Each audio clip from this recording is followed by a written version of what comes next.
ele falou assim, mas o Lula foi um herói lá no passado, o Lula você tinha que ver, o Lula era isso, aquilo. Eu falei assim, mas o que adianta o Lula ter sido um herói no passado e ser um vilão no presente?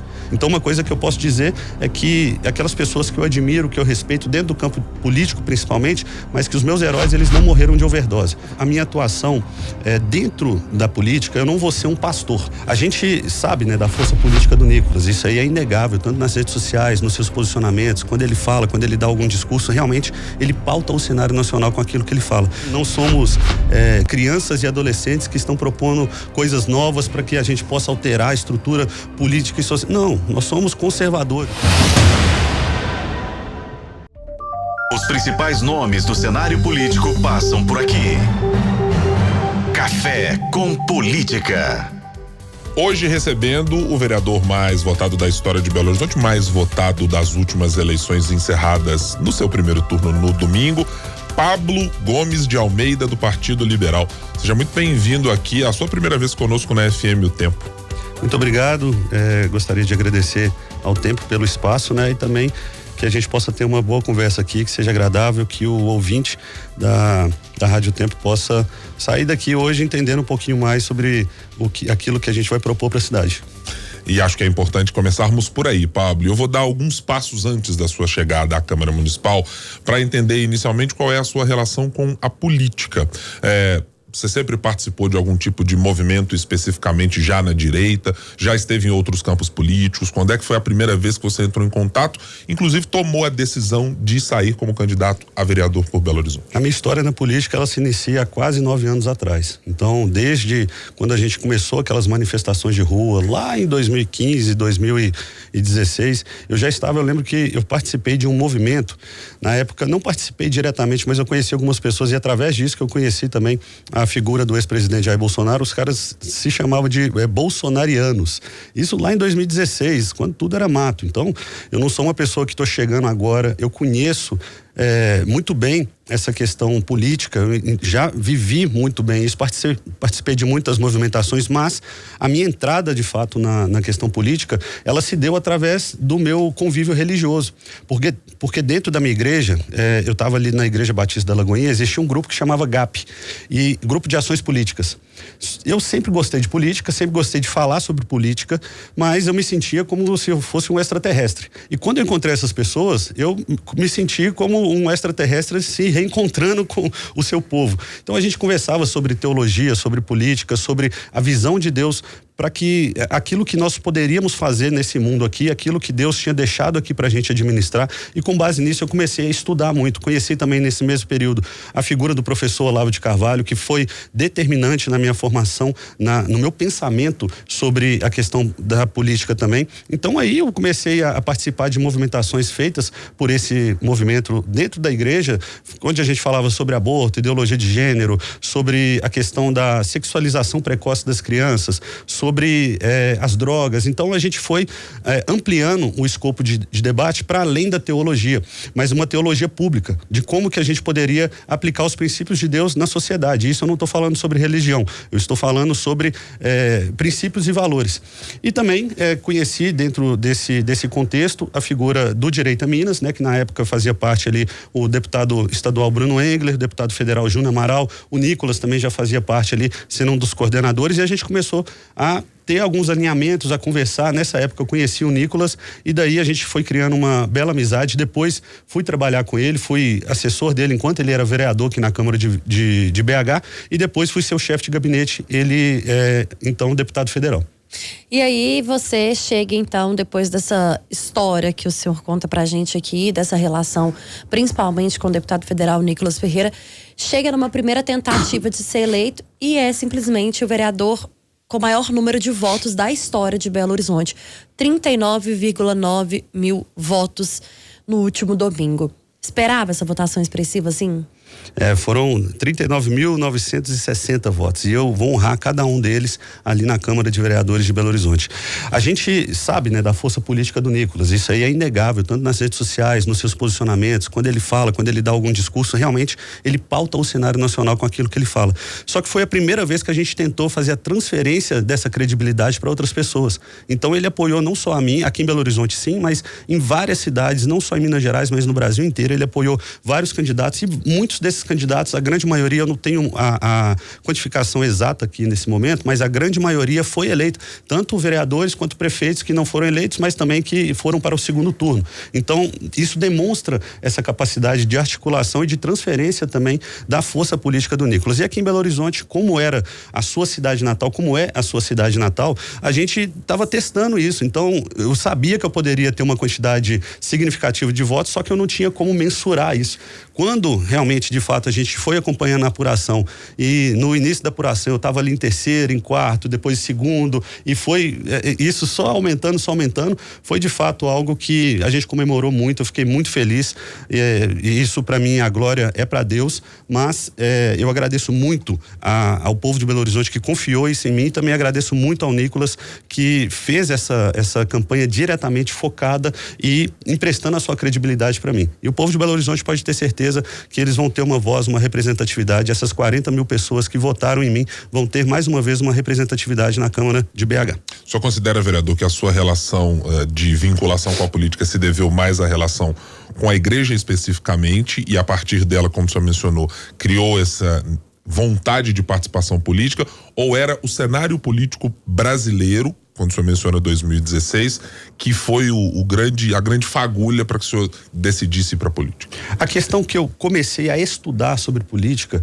foi porque um dia um tio meu, que ele tá no campo progressista, a gente estava discutindo algumas coisas e ele me falou um negócio e eu falei assim: do que adianta? Ele falou assim, mas o Lula foi um herói lá no passado, o Lula você tinha que ver, o Lula era isso, aquilo. Eu falei assim, mas o que adianta o Lula ter sido um herói no passado e ser um vilão no presente? E depois eu parei para raciocinar sobre a minha própria afirmação, falei, mas por que eu disse que ele foi herói no passado? E eu percebi que eu estava sendo mais uma pessoa manipulada e eu estava respondendo aquilo que que o sistema, de maneira geral, fez com que eu acreditasse. Então eu resolvi estudar sobre isso.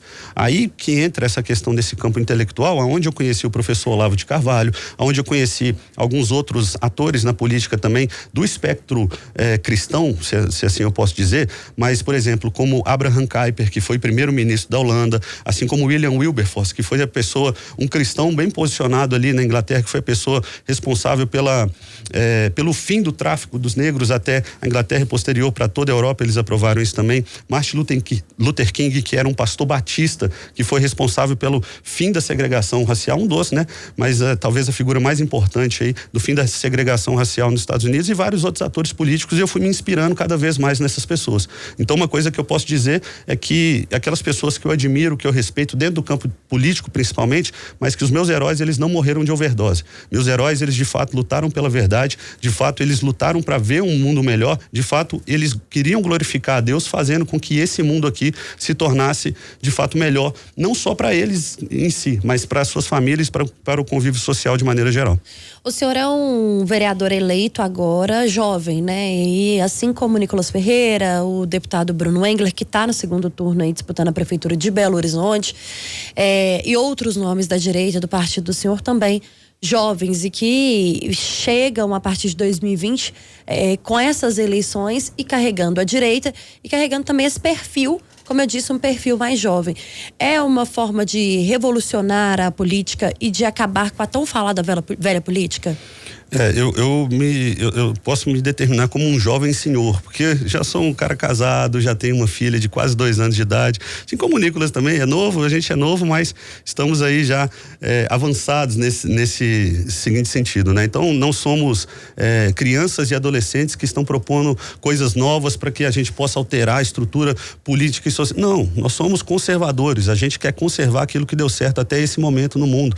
Então o conservador, ele pensa a política como um meio de preservar a ordem, a justiça e a liberdade. A gente não quer gerar, através de uma ideologia política, assim como a esquerda ela faz, um campo revolucionário. Não, a gente quer preservar aquilo que tem dado certo ao longo de gerações e gerações, mas isso não quer dizer que a gente é contrário a inovações. Por exemplo, eu tenho vários projetos aqui para Belo Horizonte de desburocratização, mas eu também tenho projetos como um aplicativo dentro da escola. Isso é informatização, isso é uma novidade que a nossa cidade ela parou no tempo E a gente quer trazer isso, por exemplo, nesse aplicativo, dentro das escolas, que os pais, eles possam acompanhar os filhos ali, como que está a frequência escolar, se teve algum dever de casa, se teve uma grade ali curricular com as provas, os dias e tudo mais, para que a gente, mais uma vez, possa trazer as famílias para dentro desse convívio nas escolas junto com os filhos, porque a responsabilidade não é apenas da escola de educar os filhos, a responsabilidade é dos pais. Essa educação, a responsabilidade da escola é de ensinar o português, a matemática, a geografia,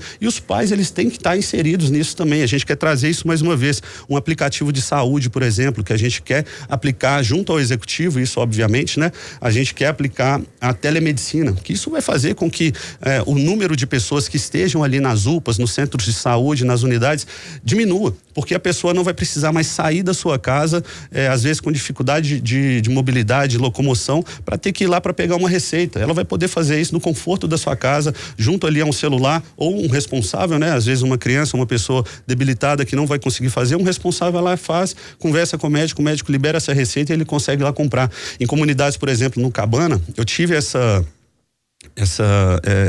esse momento ali que tinha uma senhora com uma cadeira de rodas que estava parada lá mais de 2 horas aguardando alguém levar ela numa UPA para que ela pudesse pegar uma receita médica.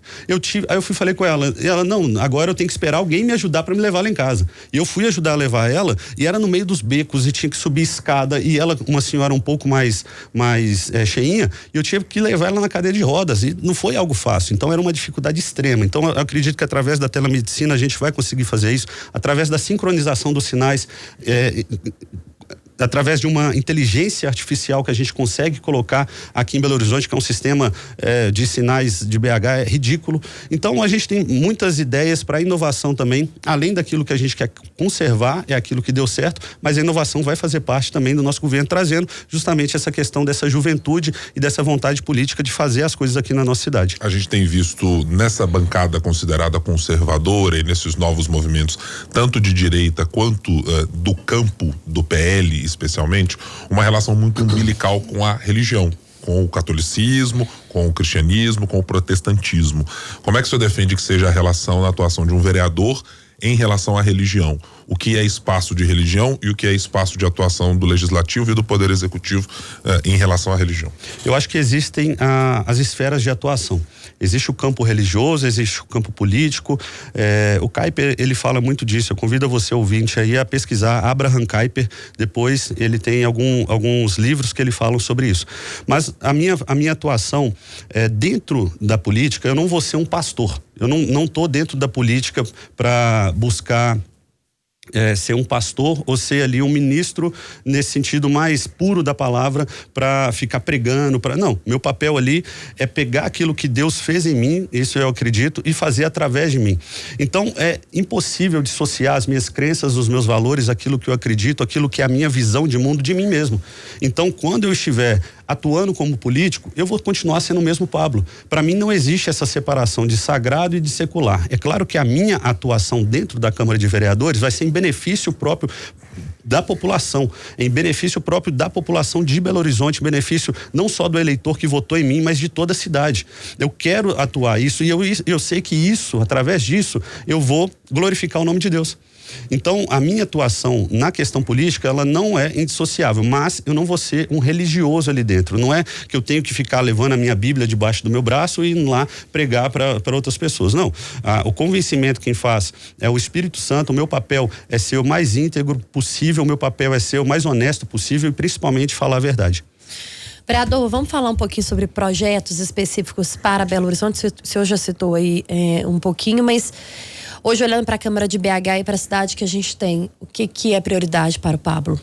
Prioridade, BH ela se tornou uma cidade feia, BH se tornou uma cidade suja, insegura e principalmente também pela questão da saúde, que está um caos. Se for pegar as pesquisas aí recentes, né, fala sobre a saúde, sobre o transporte, sobre a insegurança e sobre a sujeira da cidade. Então esses serão os 4 pontos que nós vamos atuar mais firmemente. E por isso que eu faço um apelo aqui ao nosso ouvinte, isso passa não só pela Casa Legislativa, nós vamos sim apresentar boas leis, nós vamos sim apresentar bons projetos que vão melhorar de de fato a nossa cidade, mas nós precisamos de um executivo que também tenha força e que queira fazer de fato na nossa cidade, porque hoje nosso executivo, a gente vê que em período de eleição, eu passei ali na região do Castelo, ali na Avenida Tancredo Neves, tinha um mato ali que parecia que eu estava na roça há muitos anos, e hoje passando por lá, mais uma vez eu vi que estava tudo cortado. Eu vi que várias faixas de pedestres estão pintadas agora. Eu vi que agora, né, chega o período de eleição, os buracos nas ruas eles acabam, magicamente. Então a gente quer uma cidade que, além do período eleitoral, ela funcione. Porque agora no período eleitoral, essa atual gestão, ela está querendo demonstrar trabalho. Posterior, vai continuar a mesma coisa que a gente viveu nesses últimos anos. O maior legado do Alexandre Calil é uma cidade que tem como a sua maior franquia de lojas que se chama-se Aluga-se e Vende-se. Esse foi o maior legado que a esquerda deixou aqui nos últimos anos aqui na nossa BH. Uma cidade que não está valorizando o empreendedorismo, uma cidade que não está valorizando as famílias. Nós temos uma cidade que está acontecendo um êxodo aqui na nossa cidade e as pessoas estão querendo procurar qualidade de vida em Lagoa Santa, em Nova Lima, em outras regiões, porque BH se tornou uma cidade insustentável para que a gente possa criar as nossas famílias. Então eu quero trazer, mais uma vez, através não só desses projetos, mas também da representatividade ali na Câmara, trazer mais uma vez esse sentimento de alegria do Belo Horizontino de falar assim, eu moro numa cidade bonita, eu moro numa cidade que é bem cuidada, eu moro numa cidade que é segura, eu moro numa cidade que tem um atendimento digno de qualidade. Poxa, a gente paga milhões, bilhões de reais em impostos e a gente não vê isso revertido nas coisas básicas.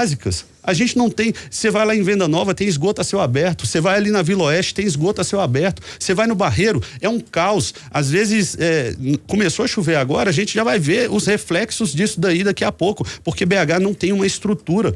Essas administrações, essa agora e essas anteriores, não tem compromisso com o cidadão Belo Horizontino, tem compromisso com projetos políticos de poder e de trazer para dentro do seu grupo político e dentro do seu projeto, pessoas que também não pensam Belo Horizonte, mas pensam no seu próprio capital financeiro, no seu próprio crescimento das suas rendas. O senhor falou de uma passagem específica que o senhor conversou com um tio que era progressista. Eu quero perguntar exatamente nessa mesma chave. Como é que o senhor pretende dialogar com o campo dito de esquerda / progressista dentro da Câmara Municipal? É uma oposição em quaisquer pautas que estejam ou há possibilidade de diálogo e de convergência em algumas delas? Não, a minha posição em relação à esquerda é meramente institucional.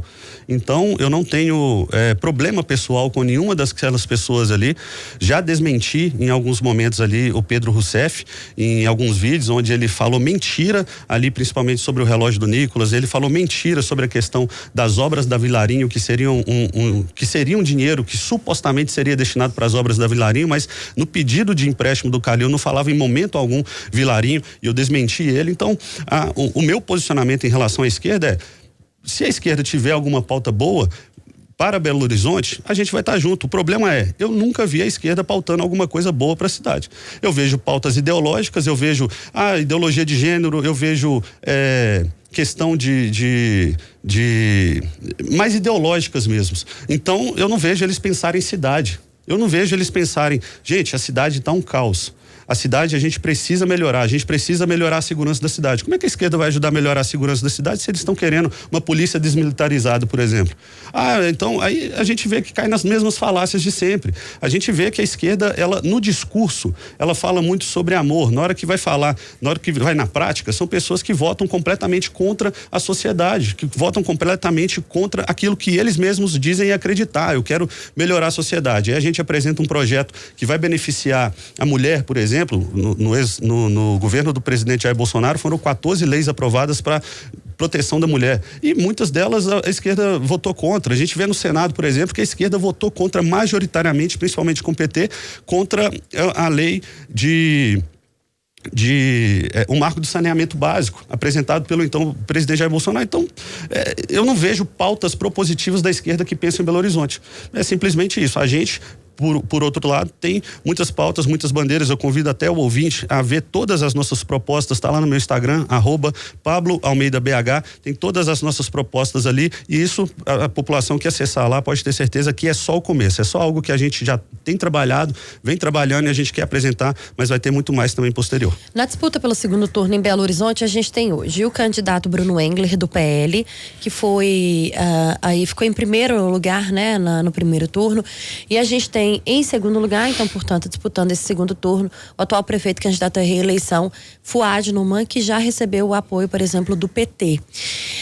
Pablo vai ajudar o Bruno nessa corrida agora ao segundo turno. A gente já tem alguns apoios confirmados, como por exemplo do ex-presidente Jair Bolsonaro, de Nicolas Ferreira. Como fica aqui a sua posição? Com toda certeza, o candidato Bruno Engler pode contar que o vereador mais bem votado da história da cidade vai estar ao seu lado, não só de maneira online, mas hoje, por exemplo, na parte da tarde, a gente já tem um almoço alinhado com alguns empresários, e toda a bancada do PL também vai estar lá para prestigiar o nosso candidato. A gente vai, de fato, dar esse suporte, a gente vai lutar, porque a gente sabe o mal que essa prefeitura, essa gestão Calil Fouad fez para a nossa cidade. Então a gente, de fato, vai lutar por uma proposta palpável, uma proposta honesta, e por um grupo político que não está pensando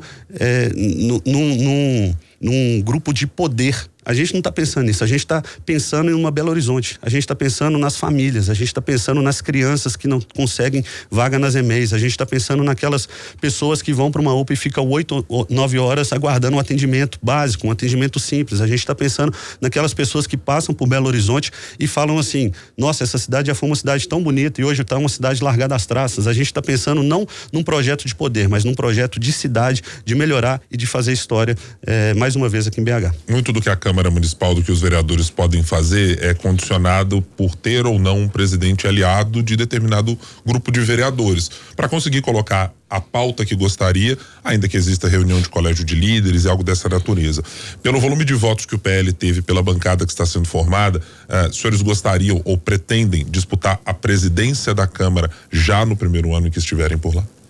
Olha, a questão da presidência da Câmara, ela é uma das questões principais desse atual momento, né? Porque, de fato, isso compete por a gente conseguir fazer aquilo que a gente está querendo para a nossa cidade. A gente vê esse desenvolvimento, passa também por a gente ter uma presidência que esteja alinhada. A gente fez uma bancada, a maior bancada da Câmara hoje é a do PL. A gente tem excelentes nomes ali. A gente tem o vereador Uner, que foi reeleito, né? Ele já esteve aí durante 2 meses e infelizmente a chapa foi cassada na época do PRTB, mas é um vereador extremamente técnico e preparado. Tem outros nomes também, no campo da direita e fora do PL, a gente tem Marcela Trópia, Irlan Melo, Fernanda Pereira Altoé e vários outros nomes que a gente pode trazer e a gente vai compor. Mas uma coisa que vocês podem ter certeza que a gente vai trabalhar muito para também conseguir chegar à Câmara de Vereadores, porque isso vai ser um passo primordial para que a gente possa buscar esse desenvolvimento da nossa cidade. Nós estamos conversando com o vereador eleito com a maior votação da história de Belo Horizonte, Pablo Almeida, do PL. No Café com Política, hora do bate-pronto. Agora é o momento, vereador, só vai se acostumar, porque convidaremos em outras oportunidades, que fazemos perguntas curtas e respostas na mesma proporção, combinado? É tipo um ping-pong. Exatamente. Então vamos lá. O que une, o senhor falou do Uner Augusto, eu tô aqui pensando. O Uner Augusto, que já vai ser chamado nos também. Próximos convidados, etc. Após 4 anos, o que Pablo Almeida quer deixar de legado no seu primeiro mandato na Câmara Municipal? O legado que eu quero deixar é que o nome de Deus, ele foi exaltado através da vida de um cristão que se posicionou. O que hoje, para Pablo Almeida, é a prioridade de Belo Horizonte? É a gente resgatar o sentimento do Belo Horizontino de amar, de fato, a sua cidade. A relação entre Câmara Municipal e Poder Executivo nos últimos anos foi de turbulência. Ela deve se manter na mesma proporção ou ela deve ser modificada na próxima legislatura? A gente vai resgatar esse equilíbrio para o benefício do cidadão belo-horizontino. A gente não quer uma cidade que fica, por conta de brigas políticas, que isso atrapalhe o desenvolvimento da cidade. Como o vereador mais bem votado da história de Belo Horizonte, quer ver Belo Horizonte a partir do dia 1º de janeiro de 2025? A partir do dia 1º de janeiro, a gente O que a população, aliás, pode ver é um vereador que vai trabalhar de fato em favor dela. Eu quero ver, após o meu mandato, uma cidade melhor. Eu quero deixar um legado que um vereador que trabalhou, que de fato continuou nas ruas, assim como eu estive na minha campanha, e a gente vai lutar em benefício do povo de Belo Horizonte todos os dias ao longo desse período que a população me escolheu para ser vereador. Pablo Almeida, 31 anos, vereador eleito pelo PL. Muito obrigado por estar conosco aqui nessa sua primeira passagem, certamente, pela FM O Tempo. Tenha uma ótima semana. Obrigado a todos os ouvintes aí. Pode ter certeza que eu estou sempre à disposição para conversar com vocês aqui. E vai ser chamado, viu, vereador? Obrigado. Pode preparar, porque... E prometo que não será chamado de Unir na próxima. Mas é porque... E ainda bem que foi pelo Foi um Unir, elogio, né? foi um elogio. Pra mim é um elogio. O Unir é um grande colega. E aí eu posso chamar o Unir também de Pablo e tá tudo certo. Pode, né? tá tudo certo. Ele vai certo. ficar mais feliz do que eu. Tá tudo certo. Vereador, o Café com Política está de portas abertas, assim como a gente escuta todos aqueles da política federal, da política nacional, da política estadual, da política municipal. E pode contar com a gente por aqui, o senhor sempre será bem-vindo. Essa foi a sua primeira entrevista, a primeira de muitas, com toda certeza. Falei com ele, Guilherme, que na próxima ele estará lá no novo estúdio com a gente também. Opa. E a gente espera em breve um retorno do senhor. Boa sorte, parabéns por esse número, né, essa votação histórica em Belo Horizonte. Obrigado, Thalita.